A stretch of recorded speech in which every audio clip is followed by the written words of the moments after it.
c'est Jean-Yves Marchand et Raphaël de l'association Ardèche Libre, voilà, pour nous initier à une autre façon en fait, d'avoir de l'informatique et de travailler avec les enfants. Voilà, d'autres logiciels, tout ça. Voilà, je lui laisse la parole. Merci. Donc vous savez maintenant, je m'appelle Jean-Yves Marchand. J'ai un certain âge, pour ne pas dire un âge certain. La preuve qu'on n'est pas obligé d'être jeune pour faire l'informatique et de s'intéresser au logiciel libre. Donc moi j'ai rejoint l'association Ardèche Libre au moment de sa création. C'est une très jeune association qui a été créée au mois d'octobre, hein, c'est ça Raphaël? Donc au mois d'octobre 2015. Donc, moi j'ai rejoint l'association dès que j'ai appris qu'elle s'était créée, parce que je suis un adepte du logiciel libre depuis vraiment maintenant de nombreuses années. Et j'adhère à différentes associations de promotion et de défense du logiciel libre. Voilà. Alors, avant d'aller plus loin, je vous précise que je ne suis pas du tout un informaticien. Moi, je suis retraité à l'heure actuelle et avant j'étais mineur. Donc, il n'y a pas de problème. L'informatique, en termes d'utilisateurs, est vraiment ouverte à tout le monde. Et l'informatique libre, les logiciels libres sont aussi à la portée d'absolument tout le monde. Ça a beaucoup changé depuis l'époque où j'ai vu pour la première fois un logiciel libre, Linux. C'était, je me rappelle, à l'école des mines de Paris en 1998, si je me souviens bien. Il y avait un chercheur qui était très heureux de me montrer un écran noir avec des lignes de code qui défilaient à toute vitesse en me disant, tu vois, c'est vraiment formidable le Linux. Sur le coup, j'ai eu une opinion quand même assez réservée. Et puis, très rapidement, alors c'était vraiment le début, hein, le Linux, et très rapidement, le système a évolué. Et en 2003, déjà, on pouvait s'équiper d'un système d'exploitation qui s'appelait Mandrake à l'époque, et qui était un système d'exploitation complet, avec une interface graphique qui était praticable, lisible, utilisable par tous, avec des fonctionnalités qui n'ont pas tellement changé depuis cette époque-là, c'est-à-dire que c'était déjà un système informatique performant, et puis c'était livré avec 65 000 logiciels utilisateurs gratuits, ce qui ne gâtait rien, et c'était, de ce fait-là, c'était quelque chose d'extrêmement attirant. Voilà, alors ça c'était en 2003, un peu plus de 10 ans après. Vous allez voir, pas pendant la présentation, mais après, on a installé quelques systèmes Linux sur des ordinateurs, dont vous pourrez manipuler, voir par vous-même ce qu'est Linux, et vous pourrez constater que ça a énormément changé.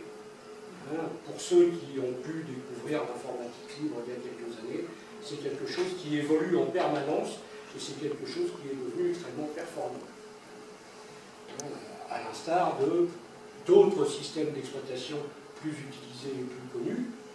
Je crois que Linux, à l'heure actuelle, n'a rien à envier à Windows ou à Apple. Voilà. Donc, on va rentrer un peu dans le vif du sujet.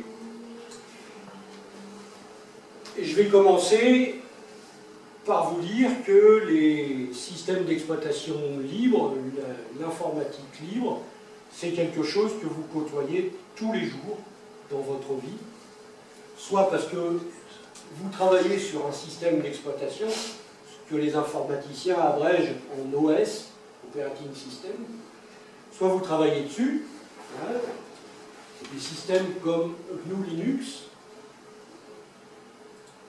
ou des systèmes BSD qui sont assez confidentiels, hein. Ce n'est pas des systèmes grand public, ou le système Solaris, qui n'est pas non plus un système grand public, mais qui existe. Tout ça, c'est des systèmes d'exploitation libres. Donc, on reviendra tout à l'heure sur ce qu'est un système d'exploitation. Hein. Pour l'instant, je crois qu'on va avancer un petit peu. Donc, peut-être certains d'entre vous connaissent au moins GNU Linux, pour l'avoir utilisé ou pour en avoir entendu parler. Les logiciels, c'est quasiment certain que la plupart d'entre vous connaissent des logiciels libres. Un des plus connus, Firefox, le navigateur Internet qui équipe maintenant une grande partie des ordinateurs personnels. Son pendant, Thunderbird, qui sert à recevoir et envoyer des courriels. LibreOffice, qui tend de plus en plus à prendre la place de Microsoft Office, soit dans les entreprises, soit à la maison. VLC, qui est un lecteur multimédia, qui vous permet de regarder des vidéos, d'écouter de la musique, de passer des DVD. GIMP, qui est l'équivalent libre de Photoshop pour le traitement d'images, traitement de photos. FreeCAD, c'est un peu le petit dernier de l'informatique libre, des logiciels libres. C'est un logiciel de dessin en 3D qui est encore très compliqué au niveau de la prise en main, mais qui va pas tarder, je pense, à détrôner les grands du logiciel de dessin ou d'architecture comme AutoCAD ou Archicad. Détrôner, bon, c'est quand même des logiciels où il y a beaucoup d'avance, mais FreeCAD a tout ce qu'il faut pour devenir lui aussi un des grands du dessin d'architecture. On peut vous dire un nom ? Oui. Moi, en Office, j'avais entendu parler de celui-là, mais je connaissais OpenOffice. Alors,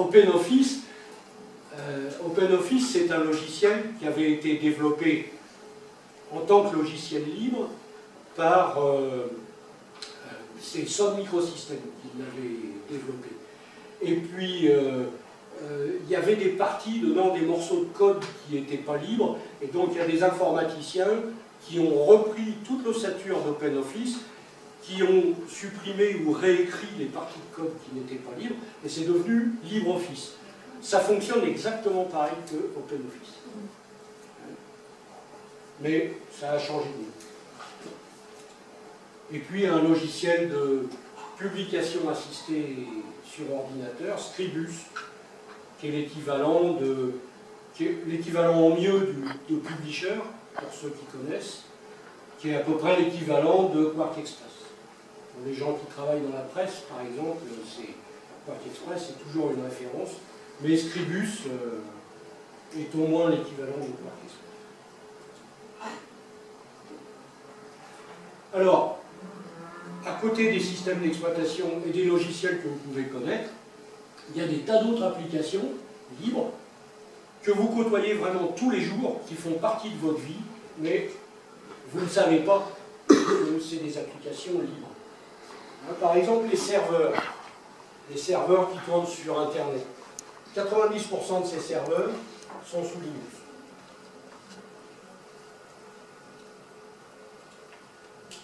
L'informatique embarquée, c'est-à-dire l'informatique qu'on trouve à l'intérieur des véhicules, des avions, etc., etc. Donc, sur les avions, le Rafale, l'Airbus A380, sont équipés en informatique libre. C'est des systèmes Linux.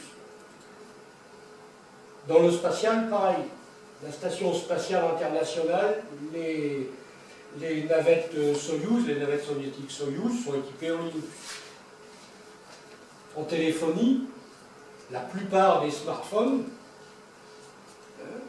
fonctionnent grâce à des systèmes informatiques Linux. Et la quasi-totalité des routeurs, des box qui vous servent à vous connecter sur Internet à la maison tournent aussi avec des systèmes informatiques Linux, des systèmes Linux.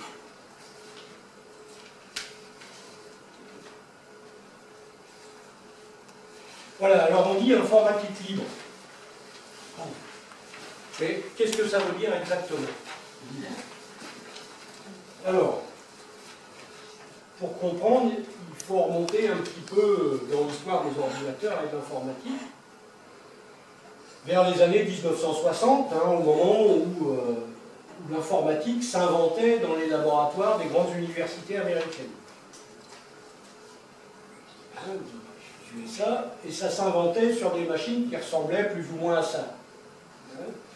C'est-à-dire des gros machins, pour obtenir l'équivalent des performances d'un ordinateur actuel, d'un PC actuel, bon, il fallait une machine qui aurait eu du mal à tenir dans la pièce ici. Alors, ce qui est frappant sur cette image, c'est l'informaticien, justement. Vous voyez, cravaté, rasé, les cheveux bien peignés, le pli au pantalon. Ça aussi, c'est quelque chose qui a énormément changé en 40 ou 50 ans. Mais, enfin, c'est ces gars-là qui ont inventé l'informatique. D'abord sur des grosses machines, et puis ensuite, ils ont miniaturisé pour arriver à l'ordinateur personnel tel qu'on le connaît plus ou moins.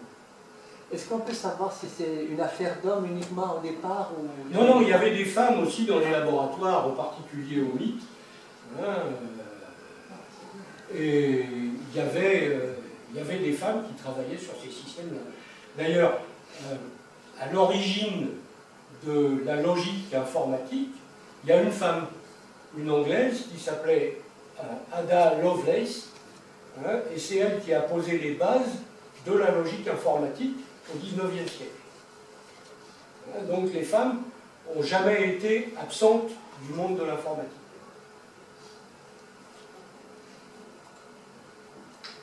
Je reviens. Alors, ces informaticiens dans les laboratoires, il y avait tout à inventer. Donc, ils inventaient un langage de programmation, ils écrivaient des bouts de code, et puis d'une salle à l'autre, d'un ordinateur à l'autre, d'un État des États-Unis ou d'une université à l'autre, qui se les échangeaient. Donc, le code, c'était quelque chose qui n'était pas secret. On s'échangeait du code, il n'y avait aucune réticence. Et pour les plus anciens d'entre vous, si vous avez connu dans les années 80 l'époque des premiers ordinateurs personnels, le Thomson TO7 par exemple, ou les ordinateurs Sinclair au départ, on ne trouvait pas de programme tout fait, on ne pouvait pas acheter de logiciel avec. Voilà, donc on achetait des revues spécialisées et dedans, avec un coup de chance, on trouvait des programmes qu'il fallait recopier à la main sur son ordinateur, et ces programmes étaient publics. C'était le logiciel, on se le développait soi-même à la maison, on le créait soi-même à la maison, et tout le monde s'échangeait les logiciels.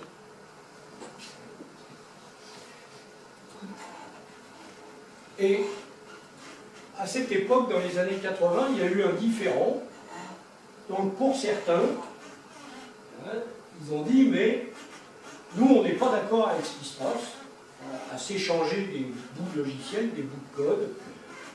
Il y en a un en particulier qui avait fait sensation, c'était un dénommé William Gates, plus connu sous son prénom Bill, qui a carrément envoyé une lettre ouverte à tous ses collègues informaticiens en disant, mais vous échangez le code basique, mais le code basique, c'est moi qui l'ai inventé, donc là, tout de suite, vous vous comportez comme des voleurs.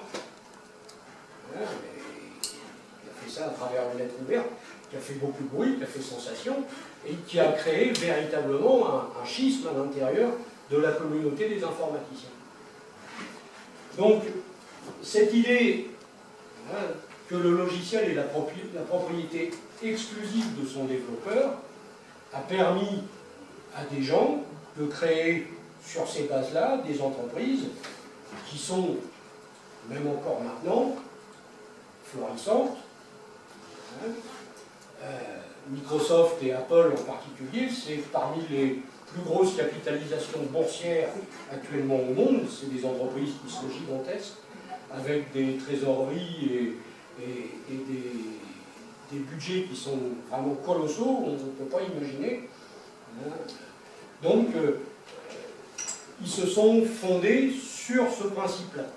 C'est-à-dire, voilà, nous, on vous fait des logiciels, on va vous vendre des logiciels très fonctionnels et tout, mais les logiciels sont à nous, vous ne pouvez pas en faire ce que vous voulez. C'est ce qu'on appelle les logiciels privateurs. Pour d'autres informaticiens, dont nous sommes, on ne va pas en faire mystère tout de suite. Donc le logiciel est un bien intellectuel qui doit être librement diffusé. C'est un peu comme tous les concepts scientifiques, par exemple. Imaginez qu'à l'origine, Pythagore ait pris un brevet sur son fameux théorème de Pythagore. Ben, si on essaye de réfléchir à ce qui serait passé derrière, peut-être qu'on n'en sait pas où on en est tout de suite dans ces conditions-là. S'il avait fallu lui payer des redevances en permanence. Donc, dans la démarche scientifique, en fait, les concepts scientifiques appartiennent à tout le monde. Pardon. Ça a été possible qu'à partir du moment où il y a eu des lois. Je veux dire, c'est toutes les lois sur la propriété intellectuelle. Je veux dire, qui ont été admises par la communauté internationale. Je veux dire, à partir du moment, c'est les lois, par exemple, sur les médicaments, etc. Ça procède du même état d'esprit.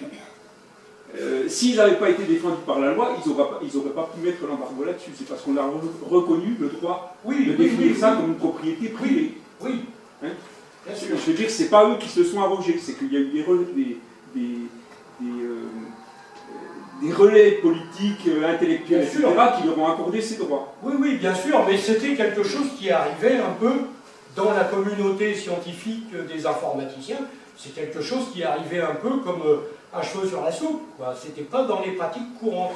Alors effectivement, les relais politiques ont fait qu'ils ont pu à la longue avoir gain de cause, à la longue même assez rapidement, mais enfin, ce n'était pas inscrit dans les gènes de l'informatique dès le départ.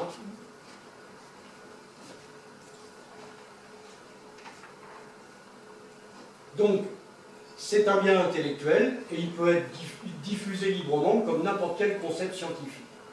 Donc, au départ, il y a un principe collaboratif, comme ce qui existe encore dans toutes les grandes universités, par exemple. Et ce principe collaboratif permet à la communauté des informaticiens d'améliorer à chaque fois les programmes, les concepts. Et c'est ce principe qui a donné naissance au logiciel libre. Alors, une fois posé le concept, il a fallu le formaliser.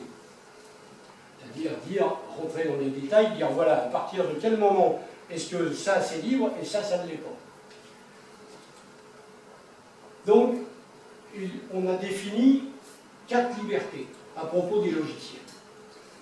C'est-à-dire que sur un programme informatique, première liberté, liberté d'exécuter le programme pour tous les usages possibles, tous les usages qu'on voudrait. Il n'y a pas de restriction au niveau de l'utilisation ou de l'usage qu'on en fait. Deuxième liberté, c'est la liberté d'étudier le programme, de l'adapter aux besoins, de le modifier, de l'améliorer. Troisième liberté, c'est la liberté de distribuer des copies du programme. Donc, on revient sur le concept de bien commun qu'on peut diffuser. Et quatrième liberté, liberté d'améliorer le programme et d'en diffuser les améliorations. Donc, ce qui est important dans le dernier point, c'est de diffuser les améliorations qu'on a pu lui apporter. Alors, il y en a 2 qui sont écrits en rouge, pour une raison précise, c'est que pour exercer les libertés 2 et 4, il est nécessaire de disposer du code source du programme. Si vous avez un programme dont vous ne connaissez pas, vous ne savez pas la façon dont il a été écrit, donc vous ne connaissez pas la recette du programme, ça va être très difficile de l'améliorer. Si vous avez un programme que vous achetez et que vous avez devant vous, qui est comme une boîte noire fermée, où on ne sait pas ce qui se passe, difficile de l'améliorer dans ces conditions-là. Il n'y a que le propriétaire du programme qui peut l'améliorer. Et il le fait s'il veut. Et il le fait dans le sens de vos besoins, dans le sens de l'adaptation à vos besoins, que s'il veut, que si ça présente un intérêt pour lui. Donc, il est nécessaire de disposer du code source, c'est-à-dire la recette, la façon dont le logiciel a été écrit. Alors, le code source, voilà, alors on ne voit pas très bien là, à à l'écran comme ça.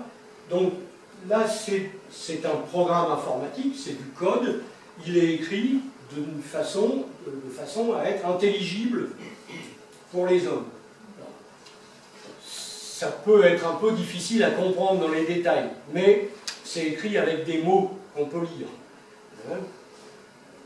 Ce code source, une fois qu'il est écrit, il est transformé, parce que la machine ne peut pas le comprendre, mais il est transformé en un langage que la machine, elle, peut comprendre. C'est ce qu'on appelle le code compilé. Il est transformé, il est compilé sous une forme que la machine peut comprendre. Alors, ça ressemble plus ou moins à ça. C'est totalement inintelligible pour nous. Et quand vous achetez un logiciel dit privateur, ce que vous obtenez, c'est uniquement le code compilé. Vous n'obtenez jamais le code source. Donc, c'est extrêmement difficile, pour ne pas dire impossible, de tirer parti de ce code compilé. Alors, le code compilé, bon, j'ai mis ça parce que je l'ai trouvé, moi, c'est le code compilé de Linux, une partie de Linux. Donc, voilà, ça peut se présenter sous différentes formes. Très souvent aussi, c'est des suites presque infinies de 0 et de 1. Dites, à quoi ça sert de présenter ça si on ne peut pas en faire quoi que ce soit, les formes compilées là? Parce que ça, c'est ce que vous mettez dans la machine. C'est ce que la machine comprend, le code compilé.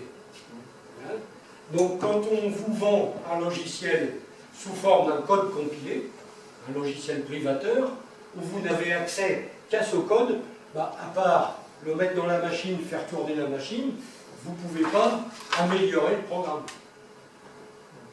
Mais en fait, ça ne nous sert à rien de le voir. Ça ne nous sert à rien de le voir. On ne peut pas travailler Je dessus. le mets parce que ça existe. À moins qu'il existe des logiciels qui traduisent dans l'autre sens. Non, c'est extrêmement difficile. Maintenant, on arrive à faire ce qu'on appelle l'ingénierie inverse. C'est extrêmement difficile. Voilà. Alors que ça, le code source lisible par les humains, lui est disponible dans les logiciels libres, il est disponible. Alors celui-là, je l'ai téléchargé à partir de mon ordinateur. Je l'ai affiché à partir de mon ordinateur, celui-là est disponible.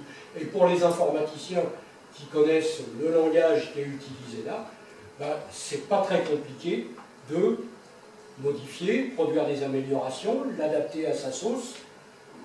Mais on peut le faire avec les logiciels libres parce qu'on dispose du code source et à condition de remettre le logiciel dans le tronc commun, à disposition de tous, y compris les améliorations qu'on a faites. On ne peut pas les garder pour soi. Alors,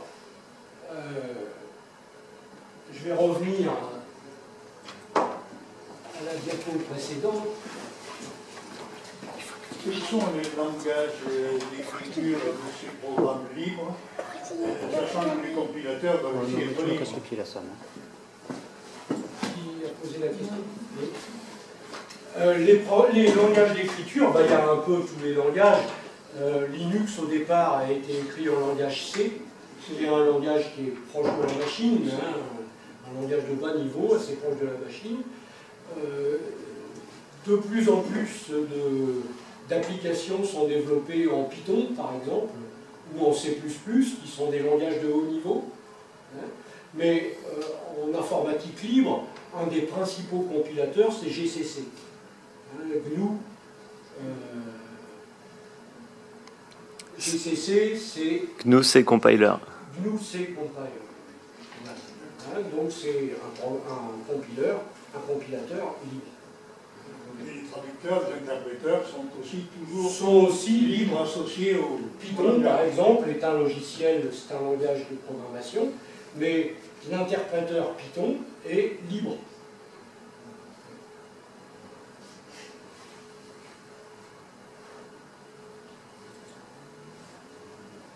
Je reviens sur les libertés.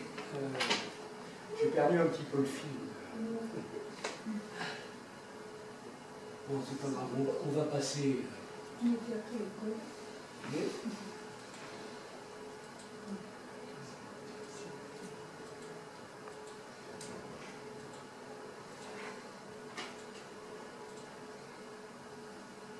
Alors, une fois posé le principe de ces 4 libertés, il a été nécessaire de garantir que ces libertés pourraient s'exercer sans contrainte. Donc, il a été créé des licences qui sont basées sur le droit d'auteur, des licences spécifiques pour le logiciel libre. Il existe déjà des tas de licences pour les logiciels privateurs. C'est des licences, par exemple, quand vous voulez vous équiper avec un logiciel ou une application Windows, vous devez acheter la licence qui va avec. Et ce n'est pas forcément donné. Et pour les entreprises qui s'équipent qui équipent plusieurs centaines de postes de travail, par exemple, le coût des licences, ça peut devenir vraiment assez lourd. Donc là, sur le logiciel libre, pour garantir les libertés, on a créé des licences aussi. Alors, les licences sont le plus souvent gratuites, mais attention, pas toujours. Logiciel libre rime pas obligatoirement avec logiciel gratuit. Il y a des logiciels libres où il faut payer une redevance, où il faut payer une licence pour l'utiliser. Mais c'est très ambitieux, les licences libres permettent aux auteurs de logiciels de partager leur création avec l'humanité entière. Et j'ai appris ce matin là, de mon collègue que les logiciels libres avaient été élus au patrimoine mondial de l'humanité. Il y a pas tellement longtemps, et je ne le savais pas. Donc c'est dans le droit fil de, de ce qui s'est écrit là. Il y a toujours ce principe de partage, de restituer ce qu'on a obtenu des autres. Et ces licences, surtout, protègent le logiciel contre une appropriation exclusive par qui que ce soit. Ce qui est essentiel, c'est d'arriver, c'est de toujours le remettre à disposition. Une des plus connues, des licences les plus connues tenant au logiciel libre, c'est la licence GNU GPL. Alors, la licence GNU GPL a été créée, si je me souviens bien, au début des années 80, 83, par un certain Richard Stallman, qui est une grande figure de l'informatique libre. Voilà, donc c'est ce bonhomme-là qui a créé par la même occasion la Free Software Foundation, la fondation pour le logiciel libre. Voilà. Alors, j'en profite au passage pour vous faire remarquer les changements qu'il y a eu dans la physionomie des informaticiens entre 1960 et 1980. Là, c'est début des années 2000. Voilà. Mais ça, c'est la petite histoire. Alors, il n'y a pas que la licence GNU GPL qui existe pour le livre. Il y a, au fil des années, il y a tout un tas de licences. Il faut un jour essayer de les lire. Vous allez voir, il y a une quantité de pages invraisemblables à déchiffrer. Bon, mais ça fonctionne à peu près tout sur le même modèle. C'est-à-dire que la licence, ça vous permet d'utiliser librement à condition que vous restituiez ce que vous avez vu. Donc, il y a des licences copyleft, Creative Commons, art libre. Ça, c'est des licences de portée générale. Par exemple, la licence Creative Commons, ça vous permet de protéger, par une licence libre, des photographies, des morceaux de musique, voilà, toutes les œuvres artistiques. La licence art libre, pareil. Copyleft pour des écrits, des choses comme ça. Donc il y a une protection, mais qui n'est pas du même genre que la protection conférée par le droit d'auteur stricto sensu. C'est-à-dire que vous mettez à disposition. Donc pour les logiciels, voilà, j'ai relevé quelques modèles de licence.